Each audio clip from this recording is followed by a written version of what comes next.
Okay, back at you with the Car Chronicles. I am on my way to go run a couple errands. I got a sick kid at home. Got to go drop off his Kumon book. You don't need to know about all that.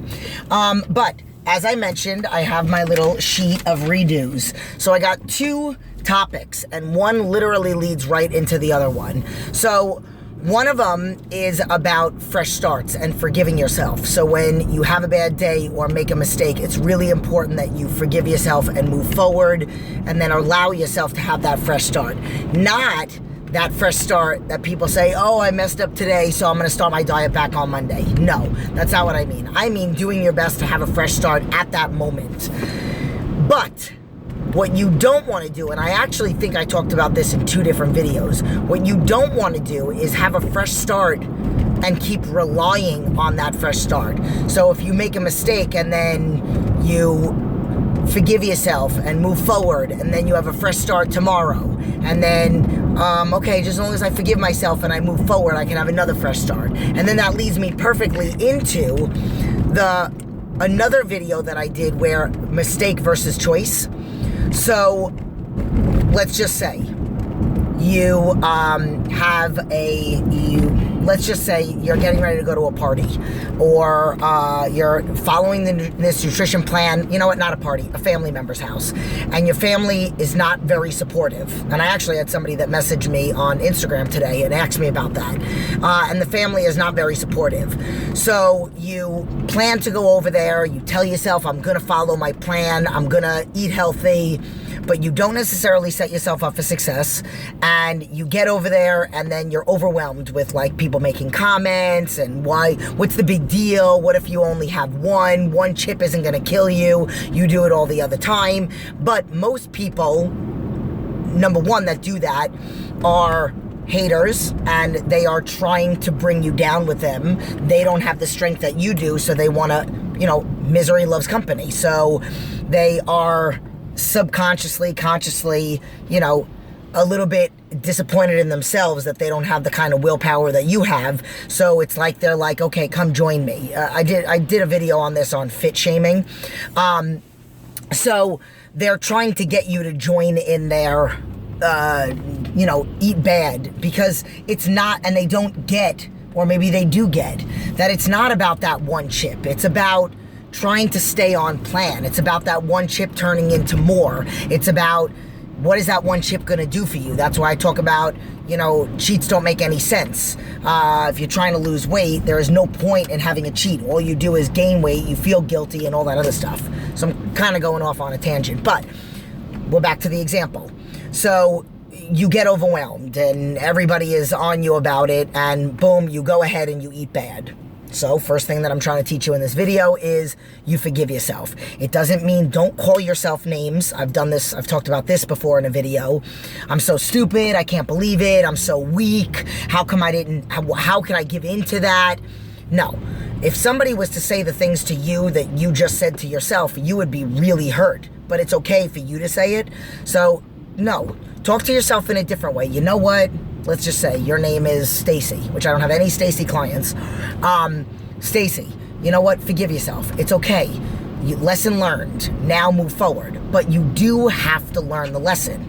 And then this is where it comes into mistakes versus choice. So then you forgive yourself and you move forward and you have a fresh start the next day. That day you go home, maybe you get in a workout, and even though you can't out-train bad food or out-work out bad food, how many calories was that? I'm gonna burn 1,000 calories in a workout right now.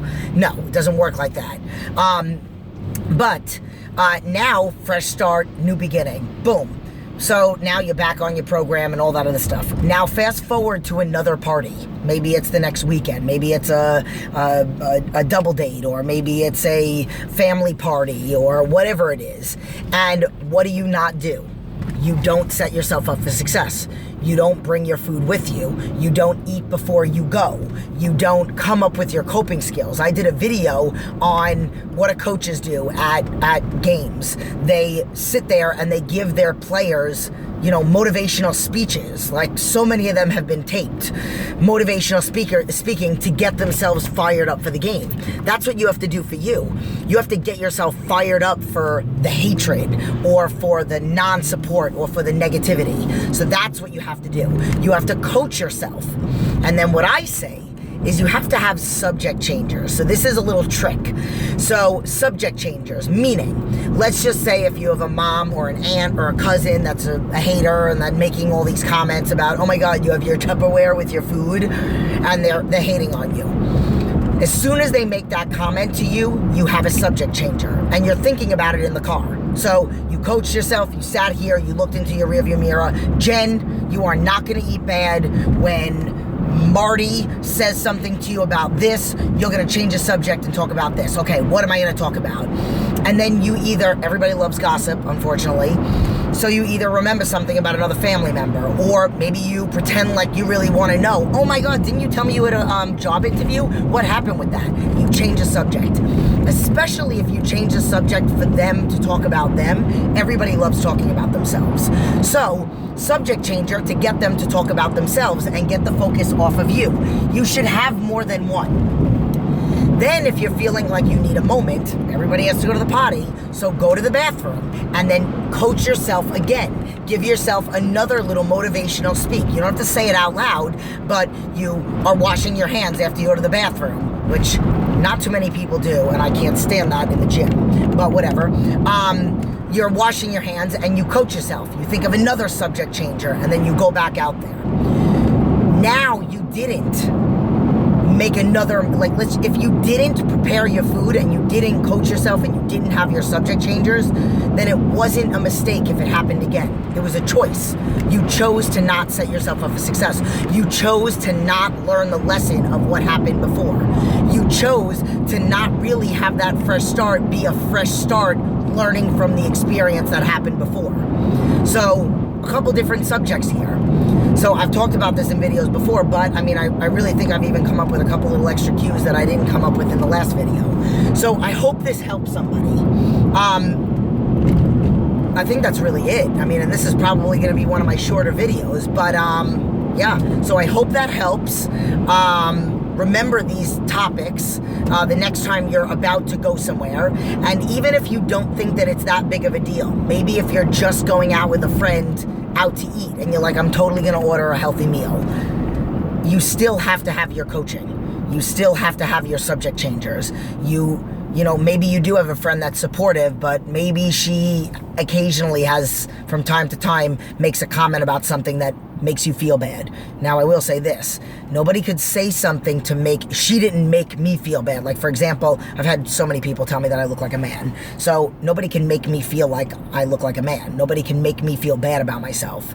So I have to take responsibility for my emotions and for the way that I react. So let's just say if you have an unsupportive friend or an unsupportive family member and they make comments, they are not making you feel a certain way. You are reacting to the things that they're saying. So at the end of the day, if you're feeling more confident, if you've done your coaching, nothing that anybody can say to you can make you feel down, can make you second guess what your decisions are and what you are doing. And ultimately, if you're on a fitness kick, hopefully you're not doing some quick fad diet. Hopefully you're actually trying to lead a more healthy lifestyle. I talk about how, for me, with my clients, it is aesthetically, yes, that's what they initially come to me for, most of them. Some I have that come to me because they heard about me and my, my Crohn's disease, my depression, my colitis, my everything. I've had a significant number of clients come to me for that. But originally, but majority of people do come to me for weight loss. I always tell them the weight loss and the getting to where you want to be physically is the bonus. I actually had 2 clients within the same week, and this was posted on Facebook and Instagram, within the same week that messaged me. My 80-year-old client that was taken off of her medication, and then a client that has been with me for 3 weeks and was diabetic and had high cholesterol, and within 3 weeks her doctor took her off her meds. That makes me beyond happy. And then literally a week later, she did her measurements and her pictures, and her transformation in her stomach, I posted her side picture, is insanity. I'm never shocked because I know what the program does, but it's amazing. I love to see those kinds of things. But again, it's more about the life-changing things. So, when you're, and I'm getting back to the point, when you know at the end of the day, I'm doing this to change my life, I'm doing this to be more creative, I'm doing this to be more confident so I can get a promotion at my job, I'm doing this to be better in a relationship, to be a better mother, to be a better father, to be a better husband, wife, to sleep better, because you're sick of being sick. Like, those are all the reasons why you do it. And at the end of the day, having a chip, is that worth it? So somebody can throw one thing at you and say, what's the big deal if you only have a chip? What's the big deal if I do?